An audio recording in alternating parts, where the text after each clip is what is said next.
एक मुलाकात ऐसी शख्सियतों के साथ जिन्होंने दिया है अपने जीवन को एक नया मुकाम। रूबरू कराएंगे ऐसी कुछ हस्तियों के साथ एक खास शख्सियत के साथ मुलाकात। जयदेव पटेल के साथ नंबर 1 इंडिया न्यूज। नमस्कार व्यूअर्स, मैं जयदेव पटेल और आप देख रहे हैं नंबर 1 इंडिया न्यूज। आपका एक बार फिर स्वागत है एक खास शख्सियत के साथ मुलाकात प्रोग्राम में। आज हम बात करेंगे यूनिफॉर्म सिविल कोड को लेकर। देश में अलग अलग जो वक्तव्य सामने आ रहे हैं, जिसमें कहीं विरोध किया जा रहा है तो कहीं समर्थन भी किया जा रहा है। तो आखिर इसके पीछे क्या कुछ मायने हैं और क्या यूनिफॉर्म सिविल कोड के आने से जो मुस्लिम कम्युनिटी है उसको कहीं का टारगेट किया जा रहा है, जिससे उनका आरोप है। इन्हें तमाम मुद्दों पर बात करने के लिए हमारे साथ खास सामान है मौलाना आजाद नेशनल उर्दू यूनिवर्सिटी के पूर्व चांसलर और साथ ही आर्थिक विश्लेषक फिरोज बख्त अहमद। फिरोज बख्त अहमद जी, आपका बहुत बहुत स्वागत आज हमारे प्रोग्राम में। आपका भी बहुत बहुत शुक्रिया जी। फिरोज बख्त अहमद जी, आपसे मेरा पहला सवाल है कि यूनिफॉर्म सिविल कोड को लेकर जो विरोध किया जा रहा है उसके क्या मायने आप देखते हैं? देखिए, जो हमारे कानून का आर्टिकल 44 है, अब से नहीं 1949 से वो हमारी कानून की किताब में लिखा हुआ है। और हिंदुस्तान का जो कानून है, हैंड रिटन कानून, दुनिया का सबसे यानी ज़ख़ीम और लॉन्गेस्ट कानून है। और ये आर्टिकल 44 के अंदर uniform civil code mention. Uniform civil code का मतलब यही है कि भाई जितने भी यहाँ के निवासी हैं, एक ही उनका कानून होगा, उसी कानून से वो चलेंगे। चाहे वो शादी ब्याह की रस्में हो, चाहे वो रोजमर्रा की जिंदगी की कुछ बातें हो, चाहे वो एजुकेशन का मामला हो, तो उसके लिए जो है सरकार कह रही है कि यूनिफॉर्म सिविल कोड आना चाहिए। अच्छा, मुस्लिम तबके में भी यही है कि अगर देखिए किसी के घर में अगर वो चोरी हो जाती है तो दारुल क़ज़ा नहीं जाता है, वो मुफ्ती साहब के पास नहीं जाता है, वो पास के थाने में ही जाता है। क्योंकि वो जो है एक कोड, यूनिफॉर्म सिविल कोड कह लीजिए या जो कानून है मुल्क का, उसके जरिए चलता है। और ये बात देखिए, हम सब मान के चलते हैं कि हिंदुस्तान का जो कानून है वो शरिया से नहीं चलेगा। हिंदुस्तान का कानून जो है वो किसी दूसरे धर्म के कानून से नहीं चलेगा, चाहे वो हिंदू धर्म हो, सिख हो, ईसाई हो, बौद्ध हो, जैन हो, कोई भी। हिंदुस्तान का जो सिस्टम है वो कॉन्स्टिट्यूशन से चलेगा। और हमारा कॉन्स्टिट्यूशन डॉक्टर अंबेडकर साहब का लिखा हुआ है, ठीक है। तो यूनिफॉर्म सिविल कोड जरूरी है।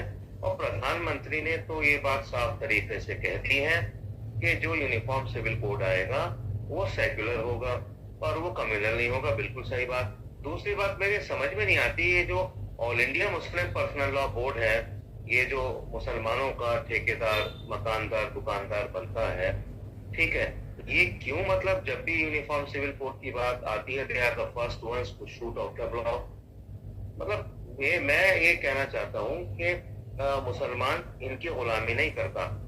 और मुसलमान को जहां तक मतलब सिविल कोड की या रिलीजियस कोड की जरूरत, सिविल कोड तो उसके पास ही है हिंदुस्तान का बेहतरीन, लेकिन जहां तक रिलीजियस कोड की जरूरत है, धार्मिक कोड की जरूरत है, उसके पास सबसे बढ़िया कोड है द होली कुरान। अल्लाह है, prophet Mohammad peace be upon him आप हैं, आपकी हदीसें हैं। तो ये जो ठेकेदारी करते हैं मुस्लिम पर्सनल लॉ बोर्ड वाले, ये पहली बात तो आम मुसलमान जानता नहीं, लेकिन जो जानता भी है या नहीं जानता है वो सोचता है अरे चलो ठीक है, कोई बोर्ड है, कोई हमारे कोई अच्छे मकासद हल कर रहा होगा। उन्हें पता ही नहीं कि ये जो मुस्लिम पर्सनल लॉ बोर्ड है ये मुसलमानों के का जो आटा गीला है उसमें मतलब पाँव ला रहा है कि उसमें किरकिरी कर रहा है, ठीक है।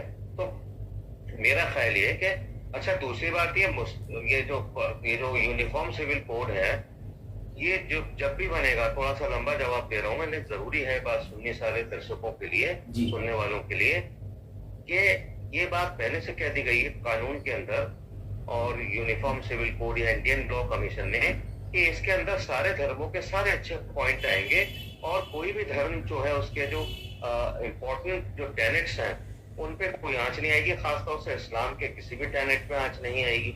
आप ये देखिए कि हिंदुस्तान में कई जगह से सिविल कोड आ चुका है, ठीक है। पुष्कर सिंह धामी ने इसको लगा दिया है अपने स्टेट में, और आपका वहाँ उधर भी है आपका, क्या बोलते हैं उसको, गोवा में भी है। तो सिविल कोड आने से परेशानी नहीं होगी, बल्कि परेशानियों का हल ही होगा। जी फिरोज अहमद जी, आपकी बात को मैं थोड़ा सा और आगे लेकर के जाता हूँ कि सिर्फ और सिर्फ एक पर्सनल एक समुदाय को, यानी कि मुस्लिम समुदाय के साथ जोड़ करके यूनिफॉर्म सिविल कोड को देखना कितना सही है?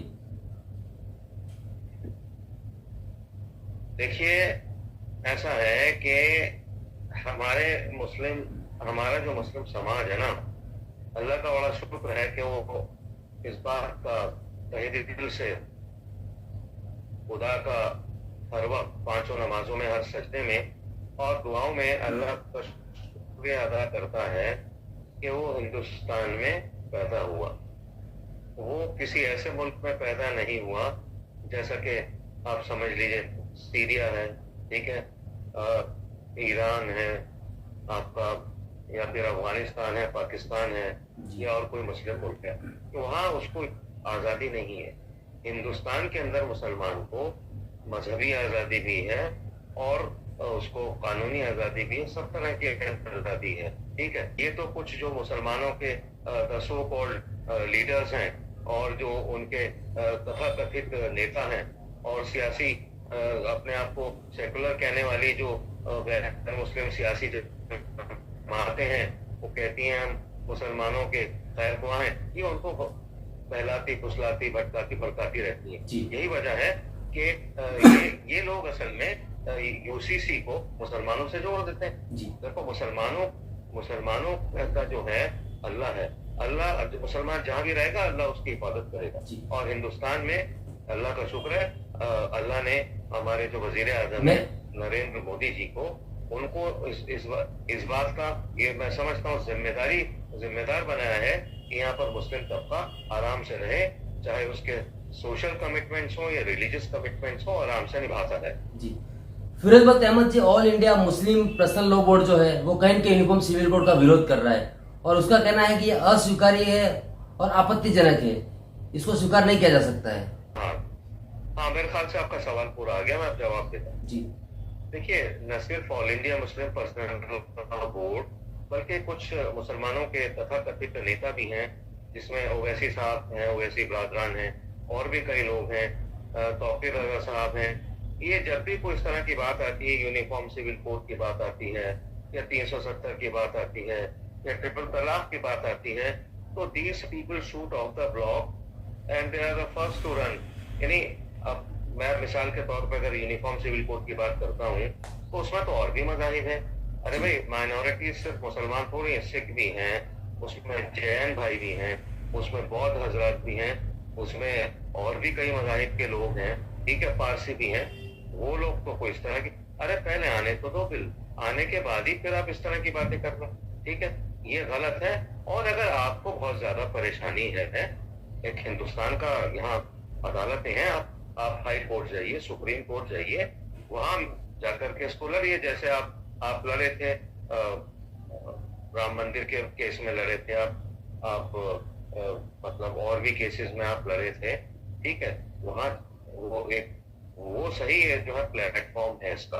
जी फिरोज अहमद जी, आपसे मेरा एक आखिरी सवाल है कि मध्य प्रदेश सरकार के मंत्री कैलाश विजयवर्गीय जी ने एक बयान दिया कि देश में जो डेमोग्राफी है कहीं न कहीं चेंज हो रही है, हिंदुओं की घटती आबादी और मुस्लिमों की बढ़ती आबादी कहीं न कहीं 30 साल बाद देश में गृह युद्ध जैसे हालात पैदा कर सकती है, इसके क्या मायने आप देखते हैं? देखिए, ऐसा है कि ये जो है ना, कुछ ऐसे जो राइट विंग कुछ संगठन हैं,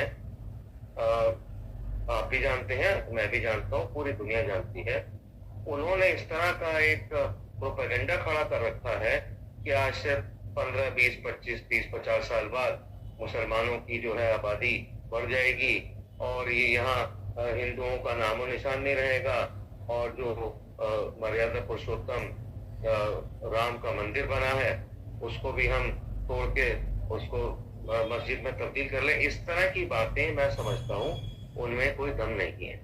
और जो अगर हम साइंटिफिकली अगर बात करें, जो मुसलमानों की दर है पैदाइश की, वो कभी भी 100 साल में भी इस तरह से नहीं हो सकती कि उनका हिंदुस्तान के ऊपर गलबा हो जाए, या जैसे कुछ लोग कहते हैं क्या कहते हैं, बड़े अजीब से टर्म इस्तेमाल करते हैं, ग़ज़वा हिंद। ऐसा कुछ नहीं होने वाला।